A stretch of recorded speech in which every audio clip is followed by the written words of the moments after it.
Thanks so much for doing this. I really appreciate you, seriously, for taking the time. And it's been really good to um, like dive into. I listened to a ton of podcasts that you were on prior to this.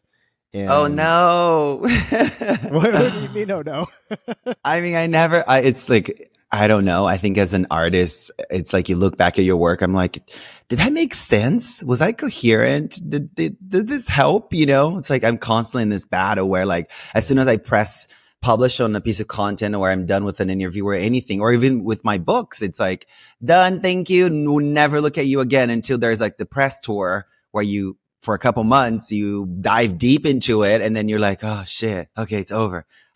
So you saying that, I'm like, oh no, how far back did you go? Oh no, I get that.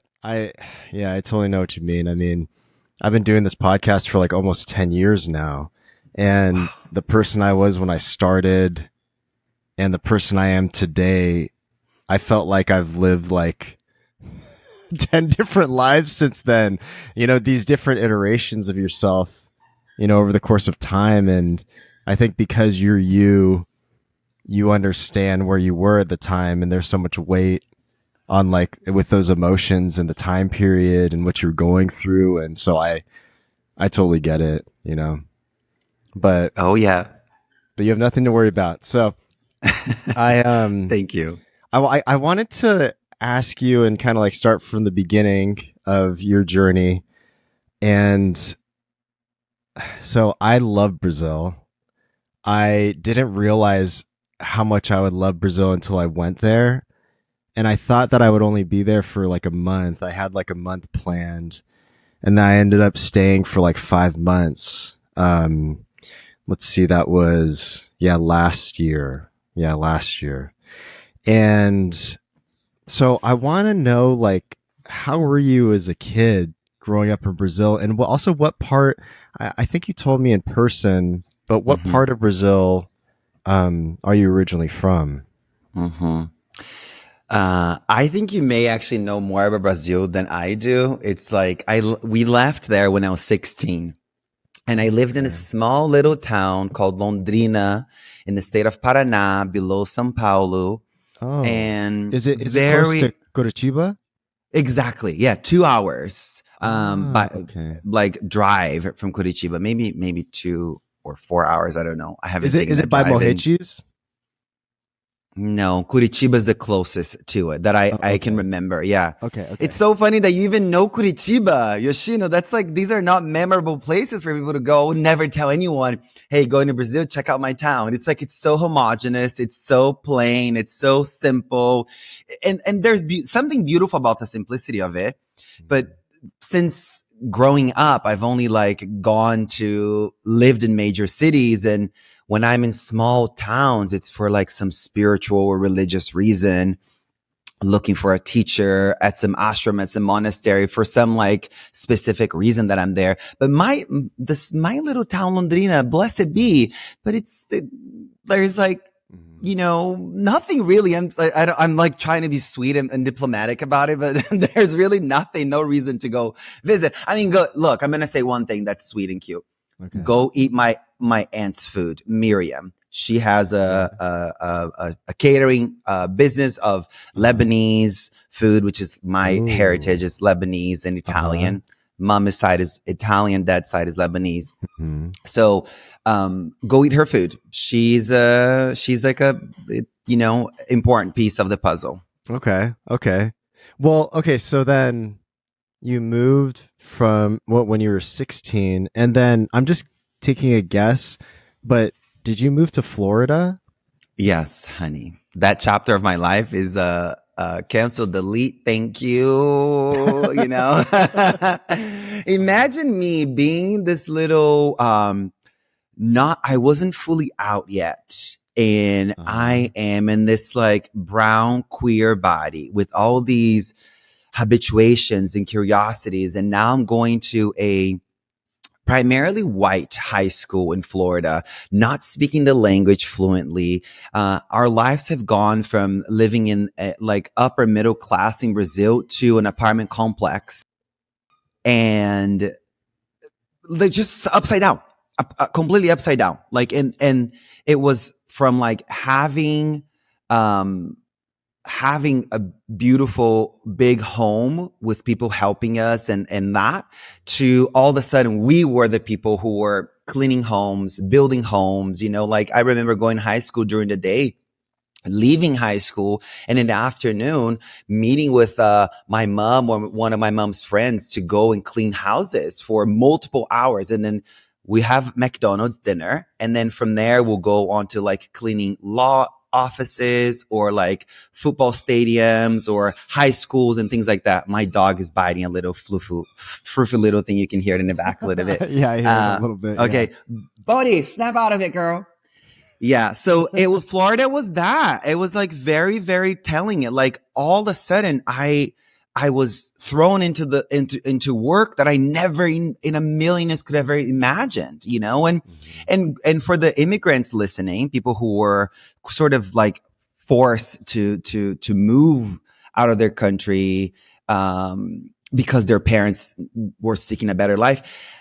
Like a lot of these stories are not told of how hard it is to work in these jobs and go through that experience. It literally, I was telling someone on my team this last week, I finally have my American passport. Maybe a couple of weeks ago, I got it. And I was telling her like, wow, certain things do take multiple decades to heal, because the passport symbolized not only that I'm a naturalized citizen, but it symbolized, and it was this visceral, tangible piece that shows this like stamp of approval that I have transformed, that I have healed, Mm-hmm. Mm-hmm. Wow.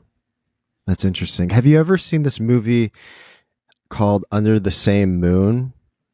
No, but the title sounds very seductive. It was, it's essentially about an immigrant family, and it's a Mexican family, and the mom moves to, I believe it's California, to clean houses, and basically she's working as a housekeeper, cleaning houses and stuff, and basically she's trying to save enough money so that she can bring her son to the States. And I watched this movie because I was supposed to interview the director. Her name's Patricia Regan, sorry. And yeah, so I don't know. I feel like you would really like it. It's very heartfelt. It's very like, I don't know. I just feel like you like it. And that movie just came up in my mind. But I'm gonna write it down. And it's a nudge of synchronicity. Today I was journaling. I said, Mom, can you show me a sign of connection today? My mom died a year and a half ago, and her name was Patricia. And then this was the moment that I've been waiting for today. So thank you for saying that director's name. Wow. Thank you for bringing this up. Yeah. I was kind of like, I was thinking like not bringing it up, but then I did. I don't know. That's interesting. That's so interesting. That synchronicity. Like, and I remember listening to a podcast where you were speaking with a medium. This is closely after your mother had passed, and you were also looking for some sort of confirmation through the medium. And maybe, I mean, you will be able to say the situation better than I will. Maybe you can explain that a bit. That sort of like wanting to know. Like I think you said something to the effect that you start breaking out crying. Yeah. Tell me more about that, if you remember. I've talked to many mediums at this point. I'm like insatiable about matters of the heart. And so what I can say is this. 10 years ago, I became a Buddhist. So through the Buddhist faith, my mother's death and the experience that I've had with it was very challenged, because technically, if you hold the unwavering belief in the Buddhist faith, which says, hey, 49 days after your mother dies, unless she became a Buddha in the lifetime or unless she became a Buddha during the time of her death, which she could have maybe become a Buddha because there was a tear on her left eye, and the tear was on the side of the eye. And if you study tears, I don't know if this is like a TikTok research thing or if it's like actual grounded in reality, but based on the TikTok thing, the tear to the left on the left eye, and not the tear that comes inside the eye or in the middle of the eye, but the one that comes on the corner. As soon as she was pronounced dead and we came to the body, because we were just upstairs, we just missed her actually dying for like 5 minutes. We were just upstairs in the roof because we were told that she was going to live and that there was hope. We were told that there was hope. So she could have maybe become enlightened, right? Because the tear, according to this TikTok person, was on the left side, on the left eye, on the outer edge of the eye, which symbolizes liberation. Now back to the Buddhist faith and all that thing. It says that 49 days after the person dies, they are reincarnated. They take rebirth. And that rebirth means in another human body, as another person in another family, undoing all the things that they undoing or redoing, whatever. They're finishing their contracts from previous lives and so forth and so on. So when my mom died, I was just like, I don't know if I'm into this 49 days thing.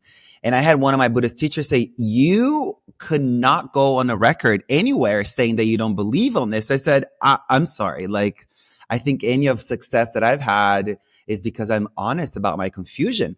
So what you may have picked up on that Medium podcast thing that I was talking to is a confusion about if 49 days passed, which it did, and then I'm searching for her, I need to be looking for a kid, a little baby that was just born. But if you hold the Judeo-Christian belief system, there is a heavenly plane that they're there. So then I like that better, where she's resting or through dreams and different mediums that I spoke with, she's in this plane where she's going through what they call like spiritual education. And it was a year after she died that she started the training, because it took apparently a year for her to get acquainted, settled. So I talk about it like I have conviction in any of this. I don't. I'm just deeply confused by it. But I think my confusion creates room for us all to be authentically and vulnerably searching for answers. So I don't know what I was asking on my podcast, that interview. The other thing I want to say is that I do ask for signs when I feel like my grief is either I'm either desensitized from my grief, or when I haven't felt my mom's energy. And today I was like, I want to feel you. And then you named that, because when I was living in a different place, I would have hummingbirds visit really often. And I immediately knew the hummingbird was mom saying, hey, honey, love you, with you, kind of thing. Yeah, that's beautiful. That's beautiful. Yeah, I think, God, I don't want to cry because like Please cry. Well, I when I was listening to your podcasts, I was just thinking about how much love I have for my mother, and I've thought about this idea of a pre-death eulogy, like writing it down, stating how much this person means. And I remember you were speaking of like when your mother passed away, it was like you lost a leg. She was that close to you. Mm-hmm. And I think I love that I can hear the squeaky toy in the background. Sorry, I'm like, stop that, girl. Okay. No, this is dog. I get it. But it's just funny how it's like this very deep thing, and there's a squeaky toy in the background. I love that. the It's literally contrast, you human. know. Literally, the contrast, the paradox of it's so good. It's truly human life. It's like it's so crazy. I'm sorry. Keep No, going. no, no. You don't have to be sorry. I love how I'm like in this deep thought, and then there's like squeaky toy in the background. I just love the contrast. But I guess where I was trying to get with that is, I guess something else that came to mind is right before this interview, I went on YouTube just to kind of search for a couple of videos that you had up, and you had this one video of you and your mother dancing in the kitchen.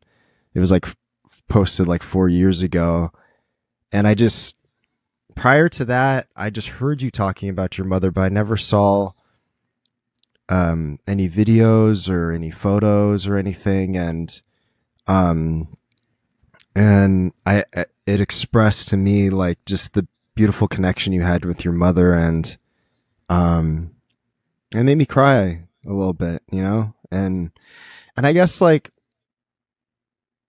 I wanted to talk to you. You know, we both had a similar but different journey doing the Camino de Santiago, and I'm curious why you did it. I'm assuming it's because of your mother, but I want to know your experience doing it. Thank you. I love that we did that. Like, really, I love that we did the Camino. I find it that's like amazing that people who go through that whole journey. Me and my dad did it as a grief walk. I had been feeling like the first 3 or 4 months after mom died, within the first 3 months, I was completely delusional, like psychologically really unwell, physiologically really, really unwell. I was just fucked, in every sense of the word. And then like within the fourth month, I felt there's something like that just kind of took over me. It was like, oh, I have to, keep showing up. There's all these responsibilities. There's all this work. There's all these people who need help. Oh my God, cool. Like I'm back, like, and then within the fifth, like within the fourth and fifth month, I was like, oh my God, I'm feeling so disconnected to my mom. And this is the strangest part of it all. There was even a moment there, Yoshino, that I was like, did I even have a mom? Did my mom love me? What? I was so in the grief brain that it felt like a clump of my life had disappeared. And I was like, oh, wow. And then I started to observe, the grief space and observe my own grief, and really realizing that it becomes so much that we get desensitized by it. And then because of all the responsibilities I had to, put on the face and show up, and yes, still be sad, but be active, be productive, right? All the things that the capitalistic economy kind of forces you to do. And then I was like, I haven't had a moment to fall apart. I haven't had time to just literally like allow myself to ugly cry to the point that there's snot coming down my face and no one's bringing me tissues.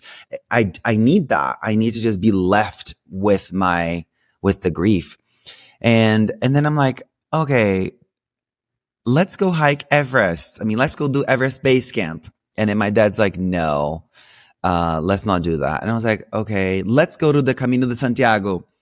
He was like, okay. And I was like, you sure I want to do that? That's like a true blue Christian thing. Like, both of us are not Christian anymore. And then we went, and it was the best decision I've ever made. It was, we were both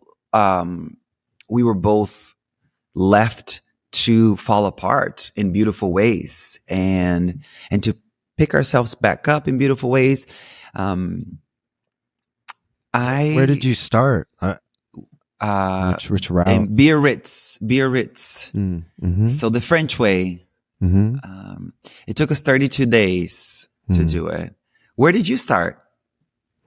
I started in Saint John, and then did the French way, and then basically, it's the same thing. From Biarritz, we took a car to Saint John. Yeah. Oh, okay. Yeah.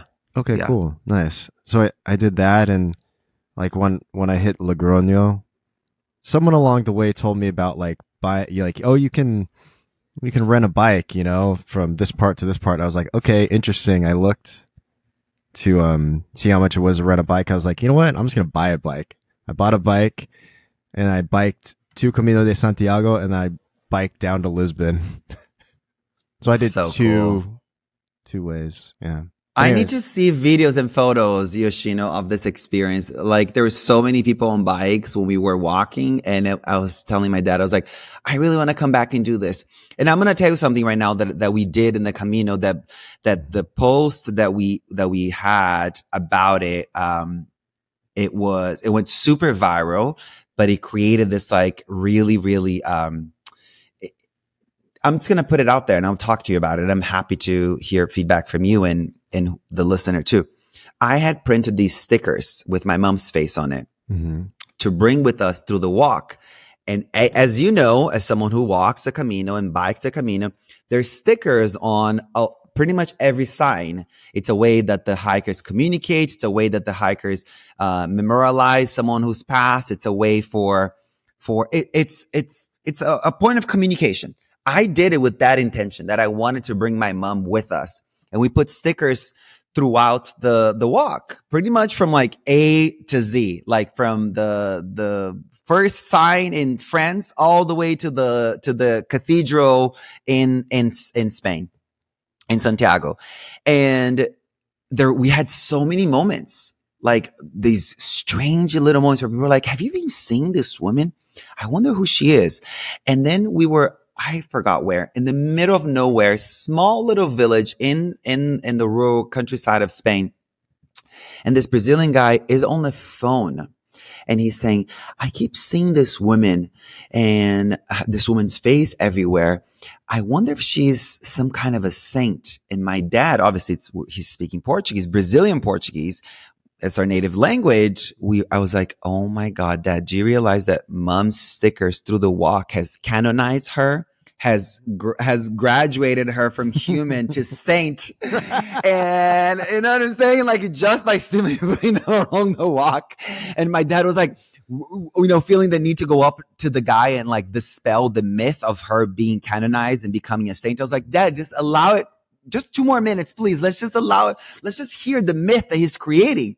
And then as soon as he's done, you can go have a beer with him and talk to him about it. So he held back and then he explained a little bit more to the person he was on the phone with. And then it was really sweet to see him being like, oh my God, and he was so moved to tears that like, this is our mom, that she had just died 6 months before us doing the walk.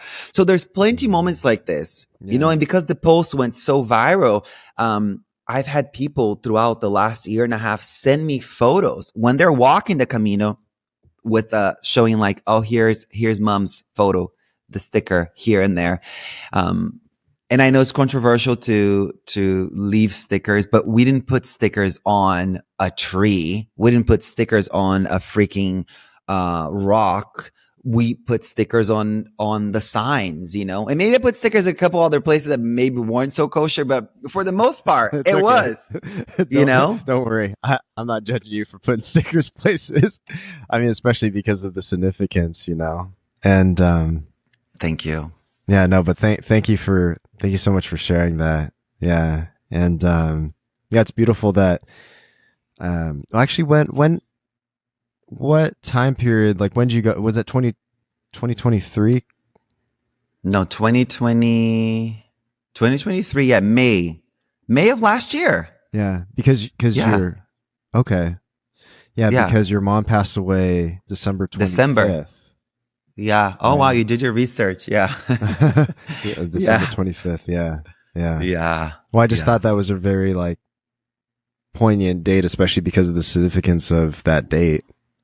Being Christmas and everything. But, yeah. I feel it would never be the same. Yeah. No, I feel very deeply for you. I truly do. I mean, grief is such a,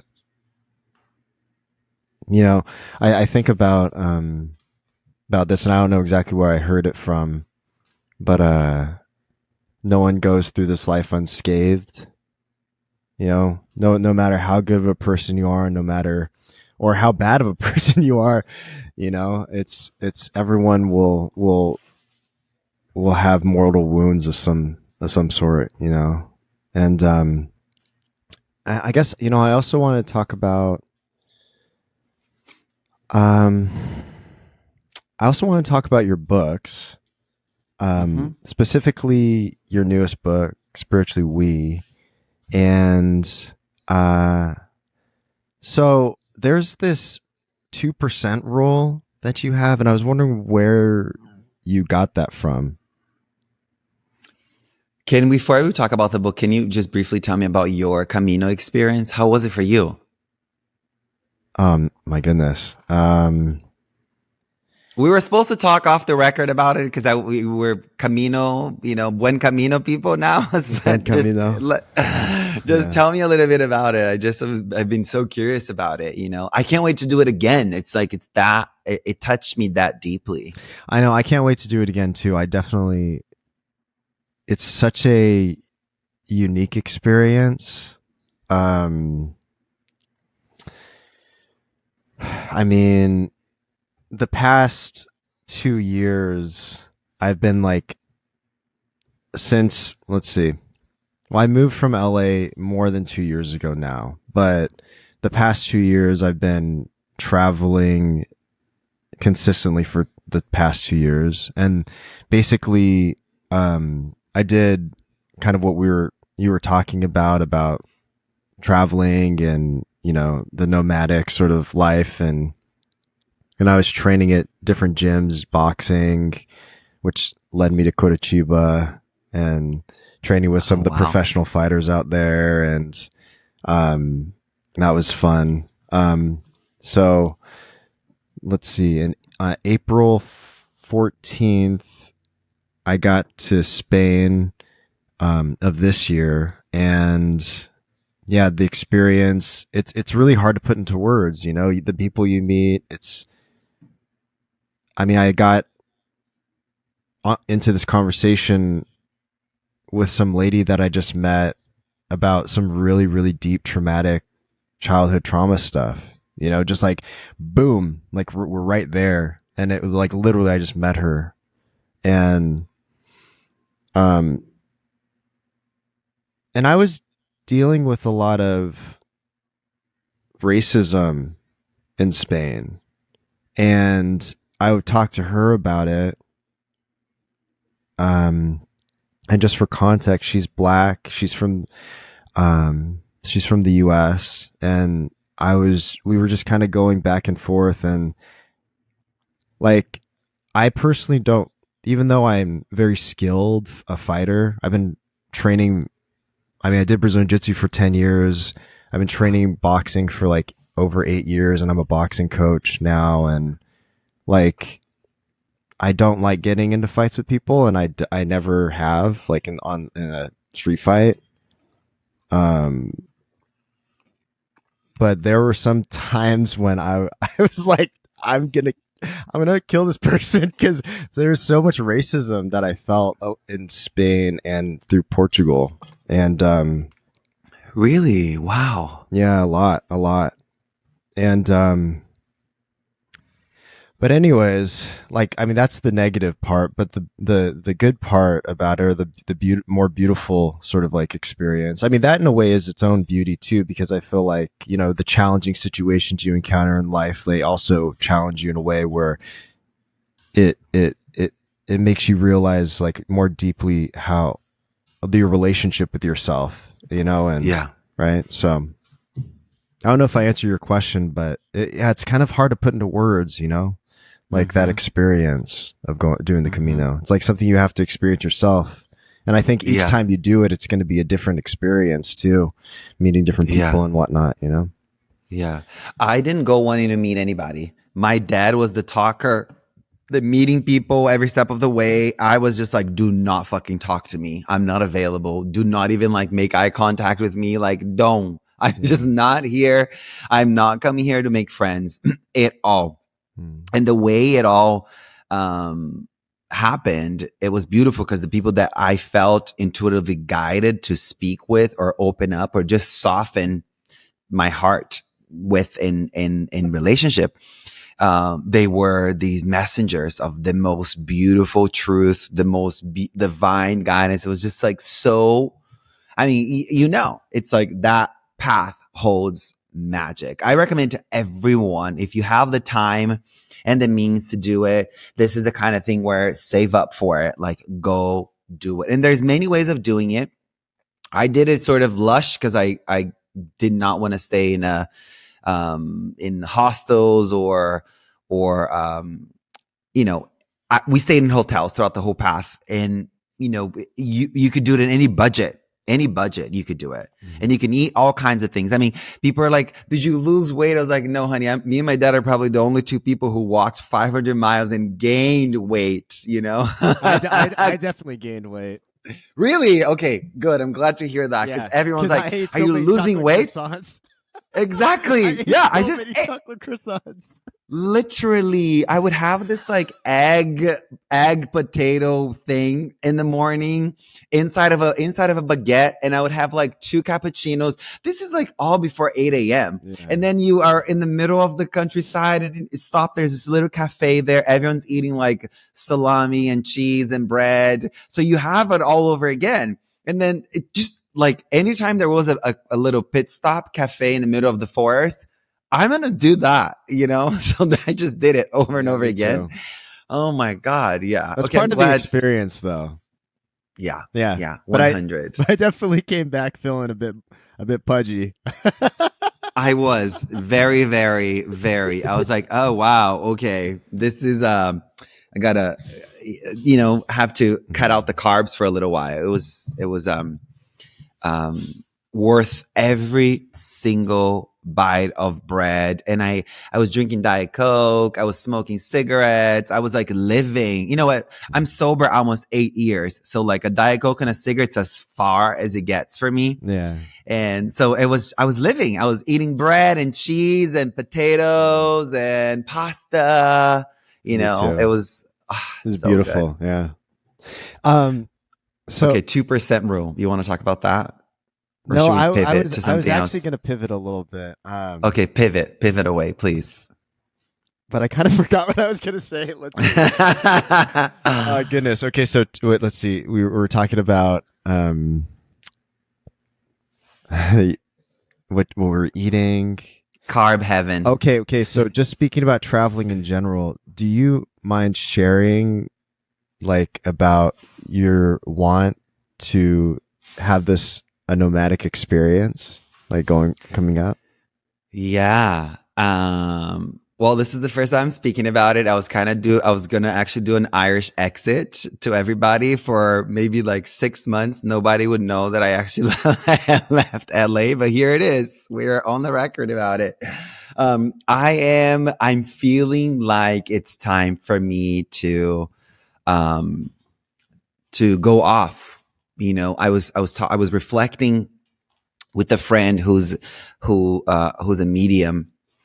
He is prolific, and he was reminding me of like what matters most to you in this life. And I said, okay, I'm going to sound really holy for a second, but I'm going to tell you the honest truth. I truly am seeking the Dharmakaya state of mind, that enlightened state of being, where like I can allow things to come and go. I can be unattached in a healthy way. I can be unwaveringly here in the present moment. I want to become enlightened, right? I'm putting it out there. I say it all the time to my students all over. Like these are one of the goals. The other one is I want to see the world, Yoshino. I want to see all the sacred sites. It's part of, like, sometimes I get flooded with dread, like terror and confusion. And part of the tentacles is this feeling that like, I'm not going to have enough time to see all these beautiful places around the world. And I'm not talking just beautiful, like spiritual places that people have gone and they've walked and they've meditated at and prayed at and transformed horrific places into beautiful places. That's so important to me, Mm. And you can relate. Oh, I totally can relate. Yeah. I totally And can then relate. and then the other piece is community and service, right? Where community and service kind of go hand in hand for me. But these four main pillars: enlightenment, sacred sites, community, and service. So I was like, if these are the four pillars of my life, if this is the things that I'm so driven to live by, then what am I doing? Yes, I have a gorgeous apartment. Yes, I have a beautiful community here. Yes, all the things. Yes, yes. Oh my God, cute. I have the membership to the gym. I have membership to the members club. I have blah blah blah. I've plugged into it and I bought into the market economy in such a way that I believed this was going to be enough. And then a huge part of me not wanting to live LA was because I was doing the clinical pastor education. So training to be a clinical chaplain, offering support to the sick and dying at a hospital here. But I had to tell the rabbi, my mentor there, that I need to go. I need to go. Yeah. And so this is why I'm going on the road. It's like I want to go visit as many sacred sites as I can. Yeah. Why I still have mobility and energy and curiosity, because I might just want to be, sitting upstate New York by the fire and be like, okay, cute, enough. I'm tired, Yeah. But I think that, well, our intuition serves us well. But I think specifically because I'm talking to you, I think your intuition will serve you well. And I'm saying this also because listening to you speak about the SAW method, and you didn't even have a name for it before, right? And you were just doing it on Instagram as like some sort of cathartic release, right? And then that led you to connecting with Deepak Chopra, and then eventually you named it the SAW method, and you know what I mean? So it's just kind of, to me, as the outsider, like peering in to this window in which I have created, I think that into this window, we are looking outside the box when we are inside the box, and we will continually go in and out of the box. So like, I think that your intuition will serve you well. And something that I may add, do you mind if I talk about the Muay Thai stuff? Please. Yes. 100. Something that I might add. So I'm going to give you a bit of a brief history of why I got into fighting. Part of it has to do with childhood trauma. The other part has to do with, I had this bright idea to join the football team senior year of high school. I was a very scrawny kid. I was just a skater boy, bleached hair, looked like a Super Saiyan, like that sort of thing. And I was like, oh yeah, that's going to be a great idea. The school I went to is called Valley Christian, and they were the top tier school for football in Northern California. They're the number one. And I got bullied so hard on that team that it just tore me down. And I went into college, very like distraught. And I did martial arts as a kid, when I was like 6, 7. And the funny thing is my mom told me this story, and she kind of just said it off the cuff. She's like, as soon as they brought the swords out, he didn't want to do it anymore. and I think that tells me a lot about my psyche as a younger person. I think the adversity of doing something really difficult, like I wanted to do it to a point of comfortability, but not to where it was so difficult, right? And I got scared by the swords. And so my cathartic release from that is when I was 21. So this was about 2 years into college. I found this Kempo karate school that also did Brazilian Jiu-Jitsu. I went there initially for Kempo karate, and then I was like, oh, what's this Brazilian Jiu-Jitsu stuff? And I got really into it. And then I basically started competing in Brazilian Jiu-Jitsu. I went to a different school that was more Brazilian Jiu-Jitsu focused. And yeah, I mean, I fought through a lot of demons through that. And I think that there's something that people don't really see, that sort of acceptance of stepping into this fear, and especially with striking sports.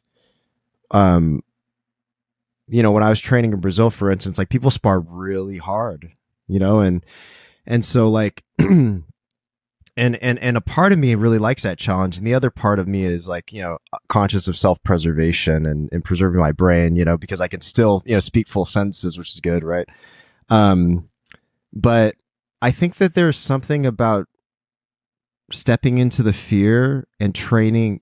Basically, like when I since I'm coaching people now, I say, like, I try to ease them into it, and I'm like, look, like, this is not about ego. It's literally about training your brain and your nervous system, and then conditioning your body. And in a way, it's like that somatic sort of like connection, right? I don't say that to them, depending on the level of consciousness in which I understand a person to be at, right? Maybe I'll go deeper, right? But I think that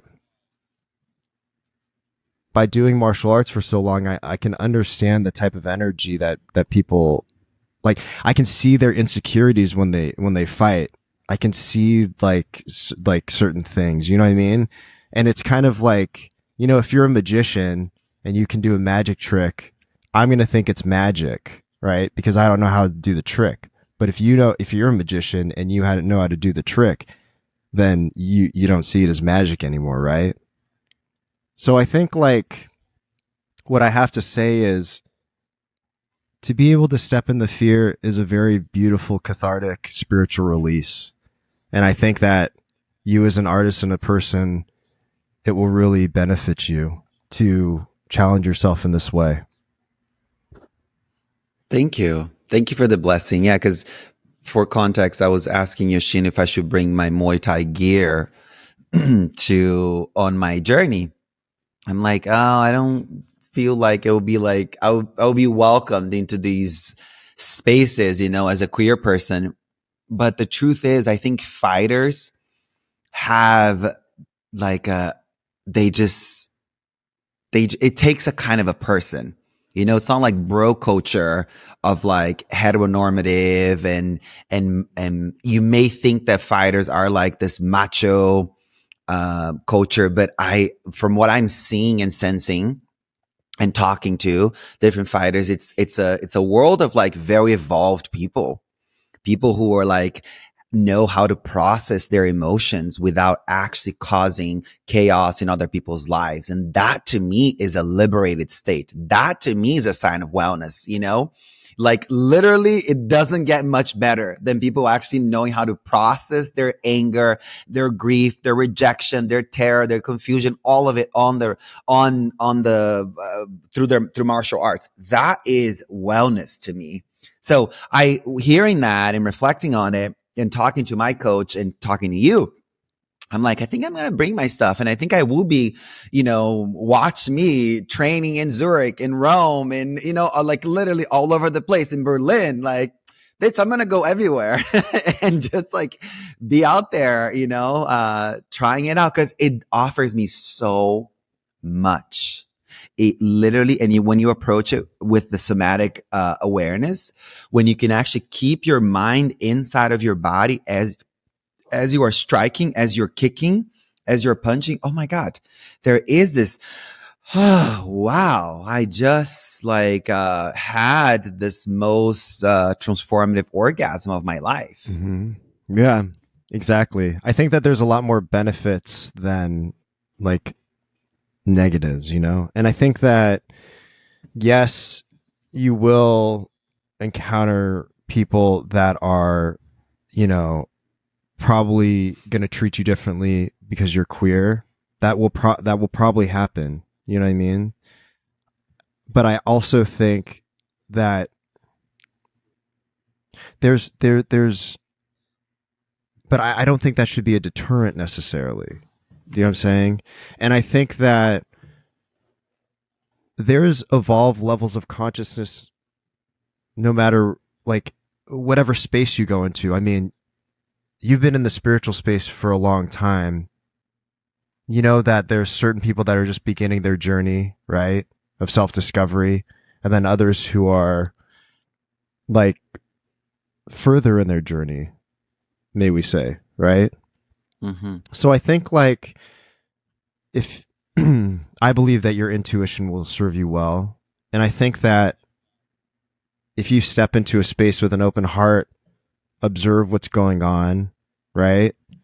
And see how, like, even just go to a class and see how people are treating each other, then you'll know if it's right for you or not. And there's many other gyms that you can go to in like Rome or wherever. You know what I'm saying? Mm-hmm. Mm-hmm. So I think it's just like, be very, just trust yourself. Simple. Yeah. Just trust yourself. Thank you. Yeah. Thank you for that blessing. Thank you. I receive. Yeah. Thank you. Yeah. And like, okay, so I wanted to speak about your early life again. Oh no, again. Well, I specifically, because I wanted to connect your early life as a kid and your creativity. But there's something that you and I have not talked about. I mean, we haven't talked that much, you know. This is our first time talking like for a long extended conversation. Mm-hmm. So I started my career. I met you once and I was like, who is this person? Like, you have a magnetism to you that I was like, Jen, what's the deal with Yoshino? Like, what is he doing behind closed doors that I was like, excuse me, who are you? What are you? Yeah. I felt the same way about you. I felt like you have this aura around you, and like, I don't mean to be like spiritually woo-woo about it, but I sensed it from you, you know? And that's a beautiful thing. I think, but that's the thing is I think we all have our own beautiful auras. I think just, you know, the stories that we tell ourselves are so important, right? Because what you think of yourself, it will permeate within and resonate, you know? And that is like the sort of like magnetic energy field that, you know, and that big part of that I think is like listening to your intuition. But anyways, thank you for saying that. But I wanted to ask you, because I started my career as a photographer in fashion, and I believe you and I are around the same age. And I remember the start of Bullett Magazine. Wow. And I remember how much I wanted to shoot for Bullett Magazine. Oh, honey. No, I'm not just saying, I'm not literally not just saying that. It was something that I like strived for. And like, I'm just curious, like, what you learned through that whole situation. And wow. And it's so interesting just thinking about fashion in general in that world, and how much you've transformed from that, and also how much I've transformed from that. So I don't know. I don't really have a question, but can you just speak about that time period in your life a bit? Yeah. Well, Bullett was born in an under construction townhouse on like 67th Street and Park, like in the prime. A friend of a friend was like, you can, you know, do your thing here. And it was the first wave of founders. It was me and 3 friends. And then when we got our big batch of investment, then it was me and 2 friends. I was 23, no background in anything. I just have always had a really creative eye. I can, you know, literally give me trash bags and I'll give you a dress. Like, give me, you know, leftovers from your fridge and I'll make you a painting. Like, whatever, give me whatever. I can literally put something together that will, I believe, be appealing. And I also think that having that unwavering faith that you have creativity that has impact is an important. Is it delusional? I don't know. Is it a gift? I don't know. It's been paying off as like being a gift and applauded, right, for a few decades now. So I'm just trusting it. But is it more on the delusional side? Maybe, right? So 23. All of a sudden, I'm the creative director of this magazine. We have over 50 people on staff. It was this big thing. It was Wow, 50 first people. photo shoot. It was a crazy, this huge office. We moved out of that under construction townhouse into 27th and 7th. Wow. And we, a first issue on the cover, we had Cindy Crawford and Mark Ruffalo. And so it was like this, it just kind of like went, and the way it happened was I met this woman, Shay Nielsen, who she used to work for Art and Commerce, which is, within fashion world, is like the top of the game. Yeah. It's where they represent the biggest photographers, the biggest stylists, it's like the top of the top. And yeah, we went to like a 4th of July party in someone's lake house in upstate New York. And we just connected as friends. And then I was telling her the things we're doing, the dream of the magazine. Because at this point, it was just an iPad full of images from Tumblr that me and the co-founders had put together. We're like, we're going to create this stuff. We're going to give celebrities an opportunity to explore their creativity. The issues themed on all these amazing esoteric themes. It's going to be so like nothing. The closest to it was like The Face and Days and ID, all these British magazines, right? Like there's nothing in the States that was within what we were creating. And I think that's why it had such a big sort of, it landed so deeply, so fast for so many people. Yeah. It was basically the biggest indie magazine at the time. Thank you for saying that. No, it really was. No, I'm not kidding. Like, I mean, it was a huge impact. Yeah. Anyways, continue. Thank you for saying that. Oh my God, it makes me miss that part of my life. Can we please start something up again? Holy shit, I miss it so much. Now talking to you, I'm like, this is the part that's missing my life, Yoshino. It's that. Because I'm going to say it. There's very few people in the psychosomatic spiritual space who have that kind of eye. Everyone kind of, follows into their, what. You know what? I'm not even going to go into it. No, I can talk about. We can talk about this off the record, honey, because I got a lot to say. No, I get it. But the aesthetics of that magazine were insane. They were like, yeah. Anyways, yeah. So it was crazy. It was crazy to be 23 and be like going to all these different photo shoots all over the place and being like, we're going to do it like this. We're going to do it like that. And things that I just pulled together with me and my friend James Orlando, the art director, on Tumblr the week before. And now we're sitting in rooms with these massive people, stylists for the stars, photographer, and then they're just like, oh my God, let's go. Because for them, they didn't have an outlet for this. Their photography and their fashion was kind of kept to a safe place, but we were just like, let's go, let's be more and more wild. I miss it all.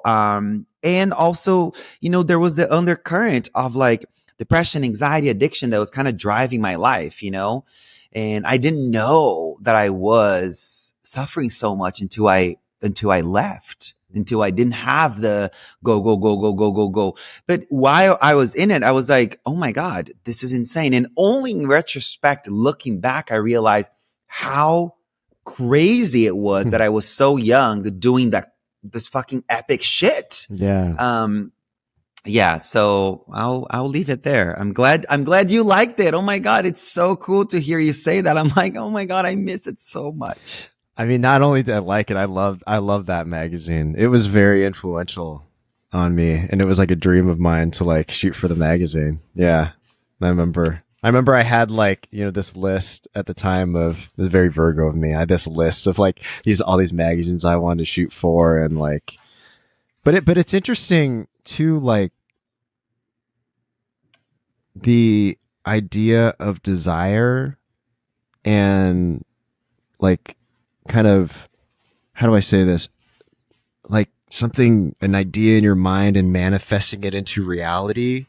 And, but also this kind of like youthful naivety of like, I could be this thing, you know, for me, it was like, I'm going to be, it's not, I can be, it's, I'm going to be this huge photographer. I'm going to be the biggest portrait and fashion photographer and, you know, whatever. Right. And I think that there's something really beautiful about the thing that you wanted to strive for not working out, but it gives you so much lessons. Do you know, you learn so much about yourself and what you actually stand for and your values. And like, I don't know, I guess it's not really a question, but more of just like an excavation, you know? I'm curious if you could speak to how that situation, now this is the question, how that situation transformed you into who you are today, you know, like being an author and, you know, and a multi hyphenate artist, you know? Mm-hmm. I'm just curious what you, yeah, how Oh my you God, grown from there, yeah, from that. yeah. I mean, I think the heartache of losing it all, of being like bought out of the company that I was a co-founder, was the heartache of that. And then having friends turn their back on you. It was just like, oh shit, like everything could be gone overnight. And that's how it was. So I think the heartache was the greatest teacher. I do feel like, I'm trying to think, like, when I think about creativity and when I think about the fashion and I think about all of that, like I'm constantly finding ways to weave in fashion, creativity, art, more and more into all the things that I do. When I am giving a lecture at Columbia University or United Nations, or writing a book, or doing a TikTok or Instagram video, or whatever it is, I'm constantly trying to weave in. I'm constantly trying to layer the experience. So there is these sort of nonverbal cues that are communicated, not because I'm, you know, in my body and being present, but also because there's something beautiful to look at. Not because I'm beautiful per se, but there is layers to it. Like the way I presented myself in my loft apartment, the art, the positioning of the art, and where the camera set, like all these things I think about, you know. And I think a lot of people may just kind of like, I present effortlessly, but there's a lot of effort that goes into being effortless. You know, I think it's important to name that. So what I've learned through it, I mean, there's so much, but I think, look, the biggest catalyst for me to be where I'm at today is the heartbreak of betrayal, of losing friends, of being deeply lonely, of being so confused. I think that's what led me to India for the first time 10 years ago, and to doing all the things that I do today. It was that was a springboard of it all, you know, to start this whole thing. But I think we need to remember, I was talking to Amy, God, I forgot her name now. I just had her on my podcast a couple days ago. Oh yeah, I was listening to that. Yeah, I was listening to the podcast. I forget her last name too, but you were speaking about art. Yeah, you're speaking. Yeah, about art. She's creativity. like exactly. She's like so great. Hold on a second, Bodhi girl, come on, sweetie pie. Okay, I can't concentrate with this squishy background noise. Anyways, but what she was saying was something that I was feeling. I've been feeling for a long time, is that there's no that there's no genuine, utmost sustainable, like grounded healing without art.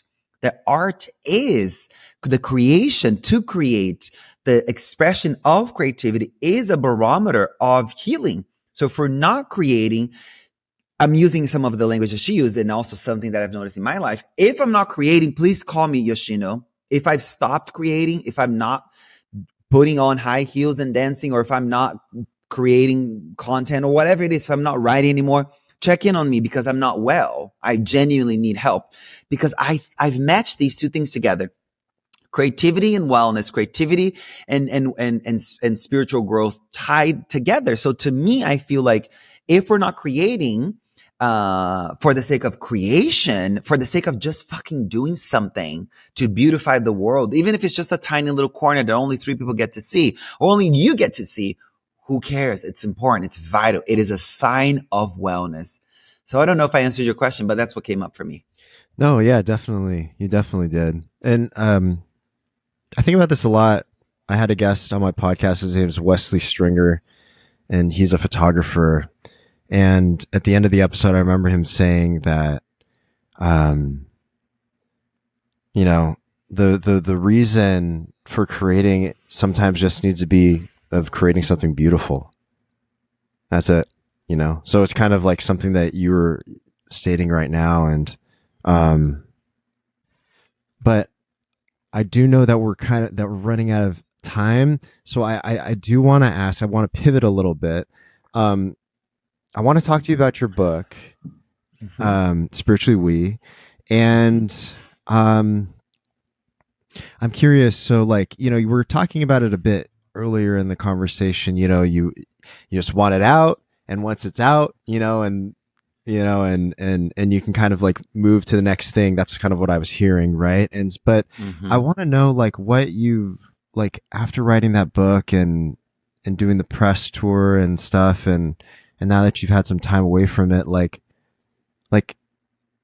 how do you see that book and like, how is that piece of work informed you on what to do next? The next thing I'm talking about now, actually, the phone call is next week with the publisher, with my agent, excuse me, is they want me to write about the Camino. They want to, yeah, which is very interesting.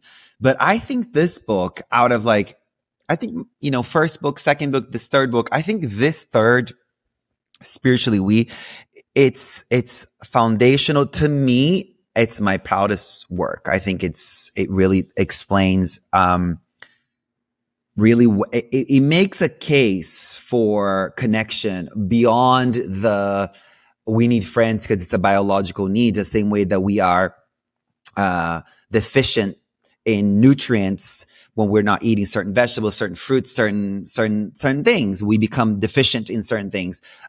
There is a deficiency of friendship happening in the world. We are deficient, and that deficiency impacts you psychologically, physiologically, and spiritually. And the book makes a case for, obviously, I talked to all these scientists and all these amazing, you know, really, really top of the game, who make a case for the physiological need for connection and how we are so distracted from that need because of technology. And when the need strikes, the same way that it strikes the body for a need for food and a need for sleep, it's the same physiological mechanisms that strikes in the body. We don't address it in the same way because we don't text someone and say, I need a friend, I need connection, I'm lonely. We don't say that.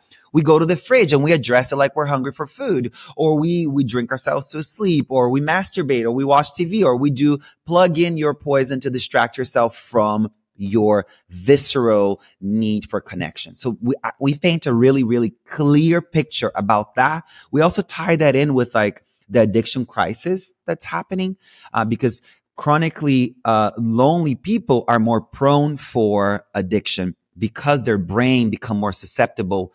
Their reward system becomes heightened. So any little bit of the high that they get, it lands for them in a much more, in a much deeper way than someone who doesn't have the predisposition for addiction.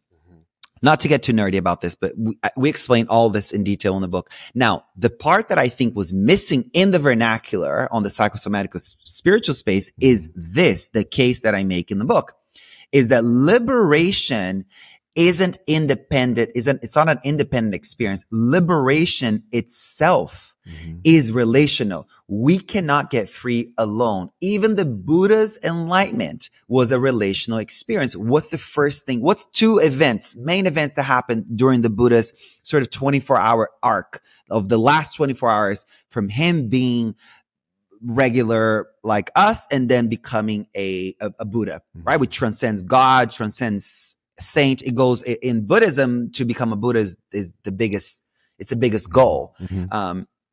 Two things that we can look at it through the myth of the Buddha is, first, Mara appeared, right? The personification of what's evil and that we don't like about ourselves. I like to call her she. Not that I have anything with she, her pronouns. By no means. It's just, to me, there's a seductress energy to it. Mm-hmm. Anyway, so she appears and she's like, how do you know that you're enlightened?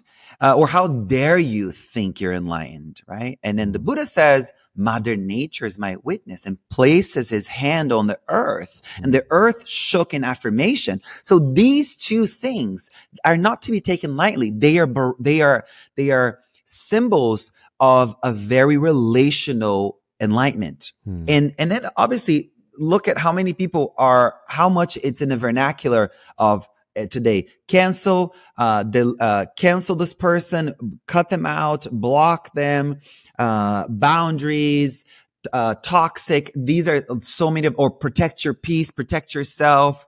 I'm in my villain era. These are all things that are in the vernacular now. And this is all a symptom of a very, very unwell educated on what enlightenment really is, or what liberation truly is. It requires you to test your material. No hurt happens individually, separate from the rest of the context of reality. All pain is relational. So how do you heal relational pain? In relationship. It's that simple. So we make a case for the psychological wellness, which requires you to heal relationally, and to then, if you're going for the big goal of enlightenment, then you have to step out of the monastery. You have to step out of the cave. You have to get off your meditation cushion.